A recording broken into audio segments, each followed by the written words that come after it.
start? So I'm Nathaniel, he's Tristan, and we're testing the accuracy of gravity in video games. So why did we pick this topic? In Nathaniel's wise words, it seemed like a good idea at the time, and in my own humble opinion, it's video games, why not? But in all seriousness, we chose the topic because we're both gamers of varying levels, Phil's casual, and Eric, we're a gamer. And, well, gravity is sort of a thing nowadays, and it's actually, usually games are involved in more and more realistic worlds, so having realistic gravity is kind of a given. And we wanted to actually see how realistic this gravity was, because in other ways, games usually break immersion, so we want to see if it broke it in gravity. So yeah, that kind of sums it up. So the history of gravity in video games started back in the good old days with Space Invaders and Donkey Kong, which none of us are really old enough to remember. And so, yeah, Except for him, apparently. and gravity is one of the weakest of the fundamental forces of the universe, so it is pretty much inescapable. It always drags us down. It's constant. And it was the first colossal try at technological connecting with the real world with video games through Bionic Commando. It was the first game to actually advertise to cheat gravity and essentially use it as a main mechanic in their video games. And then as games continue to develop, like into the later years of gaming, it would go into Half-Life 2 and other such things where you would have gravity manipulators and stuff like that, where it would focus on a physics engine, and then you could manipulate items inside of it and pretty much ignore the in-game physics. And other games would continue to play with gravity-based tools and stuff to just pretty much show off. Look at us, we can use gravity. All like in Ratchet and Clank with the gravity bomb. And other stuff like that. So, nice. And then it continued on to the counterculture with Portal, very popular game, that mirrored the use of gravity in, like an astronaut fantasizes about anti-gravity, so it kind of countered that concept. And the evolution continued on into this third phase of the gravity mechanics, and it essentially went past and into the theoretical use of gravity. And now the standard earthbound gravitation and the physics thereof are the norm for almost all games, since most of them are now in the realistic worlds. And even in alien planets and space, they still use gravity. Of course, we would have added something about fall damage, but of course, no one wrote anything interesting about fall damage. Well, didn't feel like it. In general, the idea is you fall, you get hurt. Same as real life. But when we were trying to find it, we used some very, very simplistic methods. It was just, taking the distance, and then we tried to find the time. So then we found the antiderivative of the distance to find the average velocity, and then we found the antiderivative of that to find the average gravity of that specific world. So it was pretty straightforward, and then we just adjusted the equation to solve for acceleration due to gravity instead of distance. So it was a pretty straightforward thing, and it applied to all of them. It was pretty easy to do, but then we actually needed to apply it. So we had tested Donkey Kong, Halo Combat Evolved, the first one in the series, The Elder Scrolls, Morrowind, Oblivion, and we tested Halo, Assassin's Creed, Halo Reach, Skyrim, and Minecraft. very popular, well-known video game franchises. Yep. So yeah. So our first one is Donkey Kong. We first found the height of Mario, Which was a pain in the butt. since it's very early gaming, they didn't really keep records. I had to count pixels. It was boring. I lost count like several times. I had not enjoyed it. This was the hard part. Most boring 6 minutes of my life. And we found that the barrel falls 81 1/3 inches. So then we pretty much found that it approximately takes 0.45 seconds to fall down.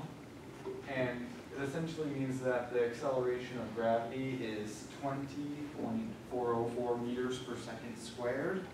Only double, Earth gravity. Nothing major. Earth's gravity is 9.88 essentially, so it's pretty off. So then when we got into combat involvement, this one was just fun. So I was watching multiplayer video because, where else can you find a bunch of jumping games other than multiplayer, right? So, long story short, Master Chief is a tall dude, and it takes about 0.32 seconds for him to fall. And the gravity is 42.578 meters per second squared. Now, I could forgive this if it were on a super dense planet. No. It's on a giant ring that is rotating at about 15 kilometers per hour. It could not artificially generate anywhere near this number. People have calculated, and at max it could generate like 3 meters per second squared.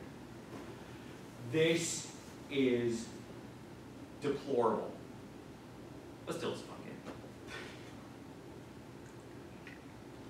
So then in Morrowind, we took the height of a Dunmer, which is a dark elf, which is approximately 5 feet 9 inches.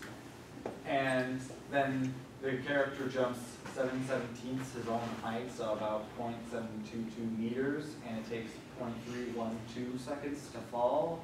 And the gravity is 14.834 meters per second squared, so it's reasonable, but still pretty off. And it was probably the most reasonable that we had. Yes?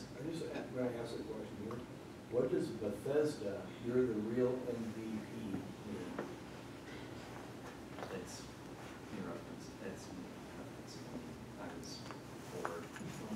Bethesda makes, Yes. Pardon? But that's Bethesda the company makes that it. makes the game. Oh, and I was just okay, saying, all right. okay, that they were probably the only game company to make The most reasonable. Okay. Then we get Oblivion. Bethesda, you're backtracking. Shame on you. So again, we used the Dunmer because, well, it's probably the most useful reference. And this time, it took about 0.71 seconds. This time we used a bottle. We dropped a bottle to measure how long it took for the bottle to fall because, well, instead of always jumping, we wanted to see if something else worked. I later tested with jumping and it did not change, which was either more impressive. 6.955. It's reasonable enough, but still, it's just, yeah, it's floaty. All of them are wrong, but this is our first account of them being less than Earth's gravity. Yes. And also, it was very interesting because apparently the gravity on the planet that the game series is on is different per province. Who knew? It only continues to improve. And then in Portal, it's supposed to be on Earth, so you would expect it to be at least in the ballpark. Yeah. So the character's height is 5 feet 4 inches, and they jump pretty much a quarter of their height, so it's 16 inches, and it takes 0.21 seconds before they hit the ground, and the acceleration is 18.431 meters per second squared. It is interesting to for their advertisements that they are still so wrong. And then we got Assassin's Creed. Oh, this one was fun. So, in the first one in the franchise, if you were to measure from, some people have measured from the minaret, which is what they called it, the minaret of the lady in the game, whatever. Easy. So, it takes about 2.8 seconds to fly 77 meters, and plugging it into our very simple equation, you get 19.643 meters per second squared. Which, again, this is supposed to be in the real world. It is double the gravity. And then you even have in the missions, while playing the game, you jump off of buildings and you land in hay bales, and you are perfectly all right. You would not be perfectly all right in real life. It's ridiculous. And then Halo Reach. It's a later entry. The gravity should be constant throughout the entire franchise, but not really. A character can jump 1.5 his height, so it's about 3.27 meters, and it takes him about 0.64 seconds to fall. And the acceleration due to gravity is 15.967 meters per second squared, so it's closer than most, but still pretty far off. And the major problem is, it actually says in-game that its gravity is supposed to be 1.08 Earth gravities, so it would have been reasonable if it had been higher.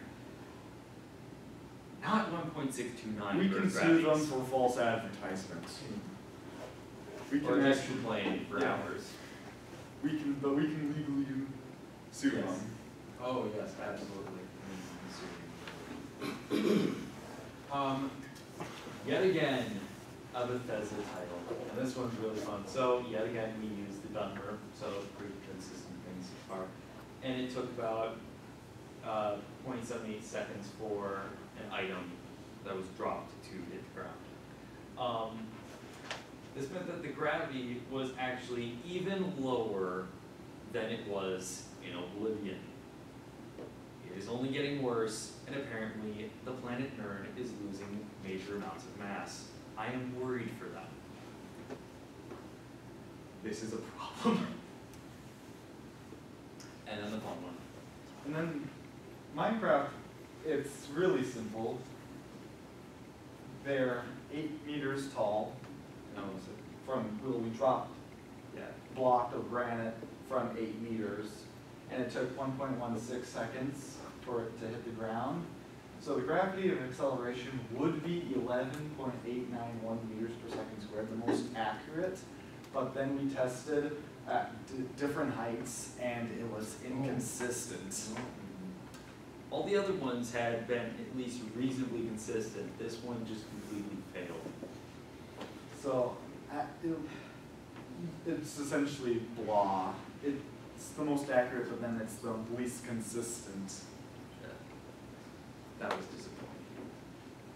So then the mathematics applied to the topic, I already explained it, it was just antiderivatives, which was pretty straightforward. And yeah, I don't think I could explain any more. We just found, the antiderivative of distance, then we found the antiderivative of velocity, and then we just adjusted it to find gravity instead of distance. Pretty straightforward. Then the history of the gravitational mathematics started with Aristotle in 380 long BC. It was very long ago, and it was the first recorded theory of gravity, but it was more of an observation that things fall down. And he thought that the 4 elements, earth, water, wind, and air, and fire, had their natural places. So earth would go to the center, then water on top, then air, and then fire. And this would be why earth, if you threw a rock off a cliff, it would fall down. Water trickles down to a low point, and air rises. And fire Does its own. Yeah, I'm guessing that he thought of it like the sun was made out of fire, which is wrong in its own accordance. And it goes on to the Middle Ages with the geocentric astronomical model, with the Earth being in the center of the universe, which is again wrong. And everything essentially rotates around that until Copernicus, I'm not good at pronouncing names, proposed the heliocentric astronomical model, which is pretty much widely accepted nowadays, but was completely taboo back then due to the church. And he got into major trouble until Galileo Galilei and Kepler came along to prove it. And then Galileo, who was around from February 15th to 1564 to January 8th, 1642, using a telescope, observed the movement of different planets, and long story short, proved, yes, we are not the center of the universe. Earth does not move down, blah, blah, blah, you know, that's not how gravity works. But then he started experimenting on his own with the idea of acceleration and, you know, downward force, which put those together to get gravity. And yeah, that, holy crap, that sums up this entire page. And it it continues on until Isaac Newton, referred to again. He's pretty important in science and math. And he based all of his stuff on Galileo and Kepler's works, and he published Principia in 1687, which proposed the theory of gravity, so the first actual account and name of it, which essentially everything, it's a force that makes planets move around the sun, and it's the same force that has everything fall down to Earth, and it's a universal concept. And he deduced that gravity is a force of neutral attraction, a body with masses. So larger mass means theoretically more gravity, but it doesn't get any actual noticeable until you get to planet-sized objects with mass. And Newton has established the heliocentric model, but there were still some questions that he was unable to prove or explain until Albert Einstein published the general theory of relativity, which is very theoretical, widely accepted, and it's essentially about space-time, and gravity is how mass of objects are curving it, so everything spirals downward towards it, and massive objects curve it more than less massive objects, so very technical vocabulary and stuff, but it's essentially that. And then black holes are infinite gravity. And then we get into integrals, which is what we use to figure out gravity in the first place in these games. And the first major use of it is noted by Eudoxus, which he was around circa 370 BC. And he sought to find area and volume by breaking things up into an infinite number of divisions. And that was how he wanted to try and figure out how to simplify finding the area of otherwise borderline impossible things to find the area or volume of. So the first inkling of the idea of what an integral would be used for. And it was further developed by Archimedes, who wanted to calculate the areas of parabolas and such, and the approximation of the circle. And then Pierre de Fermat continued this along with Bonaventura Cadelean, I hope I said that right, as they tried to pretty much it just continues and continues with different people continuing the tradition of trying to figure out how to make an integral. And then you get Isaac Barrow, you get Evangelista Torricelli, and John Wallace. So, yeah, he finally got it right, I think. Or at least more so than the rest of them. So like date. And then it continues on with even more people, and again, Isaac Newton pops back in and with the fundamental theorem of calculus. And then Gottfried Wilhelm Leibniz. Yeah, these people are not known because they have really hard names to pronounce. And it demonstrates a connection between the integration and differentiation that can be exploited to calculate integrals. And then in particular, it allows one to solve a much broader class of problems. So it was used not only for this, but pretty much calculus as a whole. And it was given the name infinitesimal calculus, which allowed precise analyze of functions with continuous domains.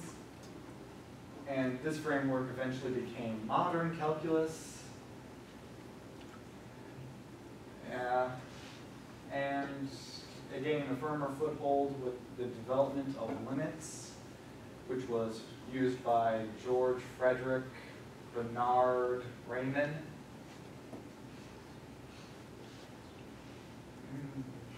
More stuff about people figuring out integrals. Yeah.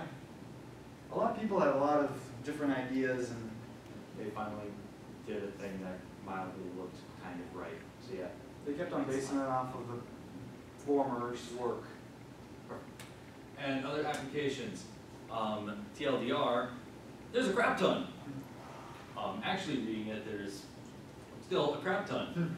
Like finding the area between two curves, area under a curve, outright, centroid of an area, volume of solids, of a revolution, volume, surface area, distance, velocity, acceleration, energy, probability, moments of inertia, work, electrical currents, the force by liquid pressure, and onward and onward. And you can even use it in economics because why not?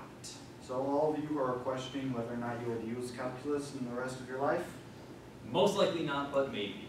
it is very difficult not to. And then, Especially if you just feel like finding gravity in a video game because you're. and then this is just a very long list of sources and continues. Oh, cat. I think that's All right, it. yep.